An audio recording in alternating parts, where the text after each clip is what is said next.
How's it going, guys, and welcome to Gaming Evolved. I'm Shifty Cow, and in today's video we have another loadout for you guys. So if you do go on to enjoy the video, be sure to smack that like button down below. Let's try and get this video to 25 likes, and also if you guys have any loadouts that you'd like to see in the future, be sure to drop those down in the comments below and we'll go ahead and give them a try. So for today's loadout, we're going to be going with the World War II loadout. So we're going to be using the M1 Garand, or as it is in Battlefield, the M39 EBR, which is the closest DMR you can actually get to the M1. And on top of that, we're actually going to be running no attachments. So no optics, no muzzle brakes, no grips or whatever we want to throw on it. It's going to be completely naked. So for our secondary, we're going to be going with the iconic M1911 pistol. Definitely saw this one coming, and honestly in Battlefield 4 it's not all that bad. So we're of course going to be running this naked as well.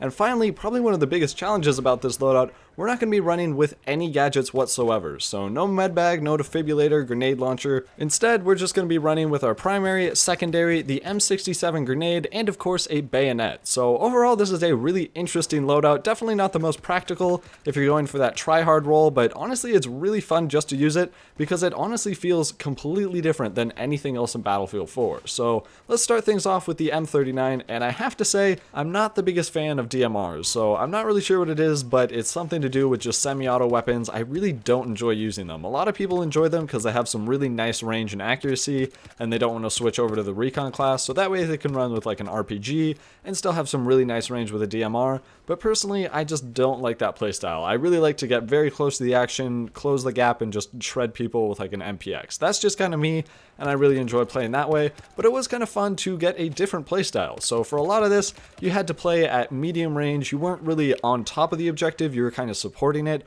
and so it was kind of hard to, capture objectives when you can't get too close to them, especially when people with like carbines or ACWRs and all those fast shooting weapons, they would just shred you up close. So you really didn't have a chance unless you just got a very lucky headshot and then got a follow-up shot. So it was just kind of a frustrating time because a lot of times I would get maybe 2 or 3 shots off at a decent range, and they would be super low health, and then because they had a very fast shooting weapon, they would just finish me off no problem. So that's just kind of my stance on DMRs. It was pretty challenging to use this thing without a sight because like that's the main advantage of a DMR, is having all that range. So by taking away a sight, it made it a lot harder to actually get hits with this weapon. They're definitely not horrible iron sights, but they do block off a decent amount of your view, and you can definitely get some really bad tunnel vision. So that's pretty much it for the M39. I have to say, in terms of all the DMRs, I think this one is probably my second favorite, with the SKS just barely beating it out solely because of fire rate. And this one's got some pretty decent stats. I'd say probably my favorite thing about it is just how it looks. Like the gun model for this thing is really, really nice.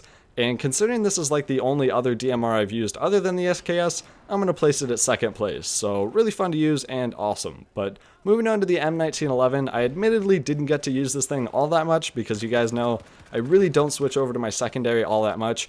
And especially when you're using something like a DMR where you're probably going to be at medium to longer range, you're not going to be in a very panicked situation where you can't just duck behind cover and reload your primary gun. So there were a couple occasions where I did get kills with it, and it is a pretty decent pistol, but the biggest problem I had with it is that it only holds like 8 or 9 bullets in each magazine. It's got the damage model of like a spammer pistol, so it's not going to 2 or 3 shot anyone if you get a chest shot or something like that.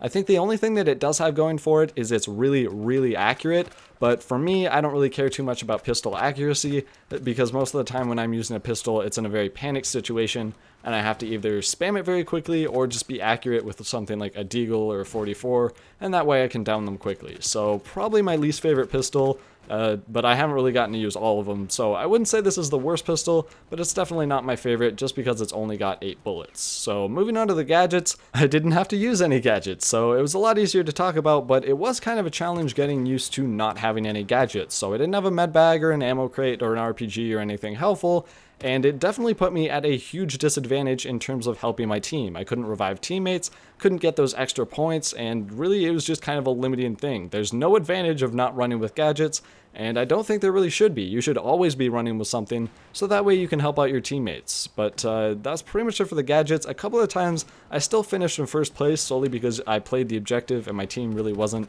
quite aware of what was going on in the round, but it definitely puts you at a huge disadvantage. And finally, the grenade and the bayonet, pretty straightforward. These are just, standard weapons by this point. You pretty much throw them on just about every single loadout, unless you're going with like the smoke grenades for like tactical gameplay, or like a different type of knife, but same mechanics, same everything.